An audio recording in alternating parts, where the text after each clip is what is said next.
పాలమూరు రంగారెడ్డి ఎత్తిపోతల పథకం ముందుకు సాగేలా కనిపించడం లేదు. పర్యావరణ అనుమతుల పేరిట మళ్లీ ప్రాజెక్టు నిర్మాణం ఆగిపోనుంది. పర్యావరణ అనుమతులు ఇచ్చినట్లే ఇచ్చి కేంద్రం ప్రత్యేక కమిటీ పేరుతో ప్రాజెక్టు నిర్మాణాన్ని ఆపాలని చూస్తుంది. నివేదిక తర్వాత అనుమతులు ఇవ్వాలని గతంలోనే సిఫార్సు చేసిన ఆగస్టు నుంచి కేంద్రం పెండింగ్లోనే పెట్టడంపై తెలంగాణ ప్రజలు అసహనం వ్యక్తం చేస్తున్నారు.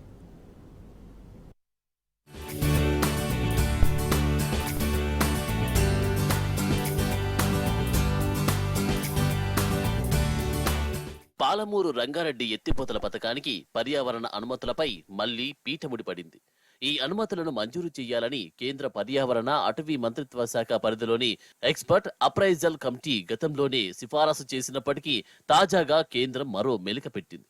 ఈ ప్రాజెక్టుపై గతంలో ఎన్సీటీ విధించిన జరిమానా విధుల వినియోగానికి ప్రత్యేకంగా కమిటీని ఏర్పాటు చేసింది. ఆది తర్వాతే పాలమూరు ప్రాజెక్టుకు పర్యావరణ అనుమతులు ఇవ్వాలని నిర్ణయించినట్టు తెలుస్తున్నది.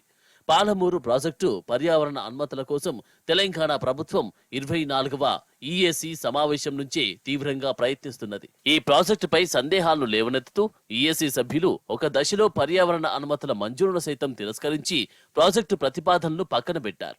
అయినప్పటికీ గత బీఆర్ఎస్ ప్రభుత్వం ఈఏసీ కోరిన సమాచారాన్నంతా సమర్పించింది. ఆ తర్వాత ఈఏసీ 49వ సమావేశంలో ప్రభుత్వం బలమైన వాదనలు వినిపించడంతో పాటు పాలమూరు ప్రాజెక్టు నిర్మాణ ఆవశ్యకతను గట్టిగా నొక్కి చెప్పాడు. ఈ ప్రాజెక్టుకు త్వరగా పర్యావరణ అనుమతులు మంజూరు చేయాలని, తర్వాత కరువు పీడిత ప్రాంతాల దాహార్తిని తీర్చాలని విజ్ఞప్తి చేయడంతో పాటు ఈఏసీ కోరిన నివేదికలన్నీ అందజేసింది. వాటిపై సంతృప్తి వ్యక్తం చేసిన ఈఏసీ పాలమూరు ప్రాజెక్టుకు పర్యావరణ అనుమతులు మంజూరు చేయవచ్చని నిరుడు ఆగస్టు 10న కేంద్ర పర్యావరణ మంత్రిత్వ శాఖకు సిఫారసు చేసింది. నాటి నుంచి ఆ దస్త్రం కేంద్రం వద్ద పెండింగ్ లో ఉన్నది.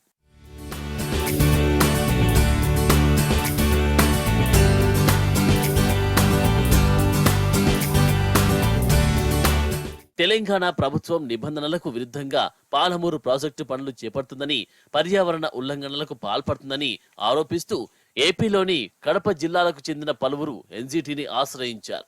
దీంతో 7 సభ్యులతో కూడిన ప్రత్యేక నిపుణుల బృందాన్ని ఎన్జీటీ ఏర్పాటు చేసింది. ఆ బృందం పాలమూరు ప్రాజెక్టులో భాగంగా నిర్మిస్తున్న పలు రిజర్వాయర్లను సందర్శించి పర్యావరణ ఉల్లంఘనల వల్ల మొత్తం 3.7 కోట్ల మేర నష్టం వాటిల్లినట్టు అంచనా వేసింది.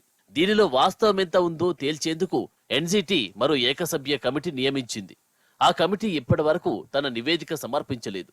అయినప్పటికీ ఎన్జీటీ ఆగమేఘాల మీద దిండి పాలమూరు ప్రాజెక్టులకు కలిపి 920 కోట్లు జరిమానా విధించింది. అందులో పాలమూరు ప్రాజెక్టుపైనే 600 కోట్లకు పైగా జరిమానా విధించింది. ఇప్పుడు ఈ జరిమానానే సాకుగా చూపుతూ పర్యావరణ అనుమతుల మంజూరుకు మోకాలడుతున్న కేంద్ర పర్యావరణ శాఖ జరిమానాల నిధుల వినియోగానికి ప్రత్యేక కమిటీని నియమించింది. ప్రాజెక్టు వల్ల ఎక్కడికక్కడ నష్టం వాటిల్లింది. జరిమానా నిధులను ఎక్కడెక్కడ ఎంత ఖర్చు చేయాలనే దానిపై నివేదించాలని ఆ కమిటీ మార్గదర్శకాలను జారీ చేసినట్టు సమాచారం. ఆ నివేదిక అందిన తర్వాతే పాలమూరు ప్రాజెక్టుకు పర్యావరణ అనుమతులు మంజూరు చేయాలని కేంద్రం నిర్ణయించినట్టు తెలుస్తున్నది. కాగా పర్యావరణ ఉల్లంఘనలకు బాధ్యులెవరు, వారిపై ఏం చర్యలు తీసుకున్నారు అన్న విషయాలను నిలదీస్తూ కాలుష్య నియంత్రణ మండలికి కేంద్రం లేఖ రాసింది. దీంతో పాలమూరు ప్రాజెక్టుకు పర్యావరణ అనుమతుల మంజూరు మరింత జాప్యమయ్యేలా ఉన్నది.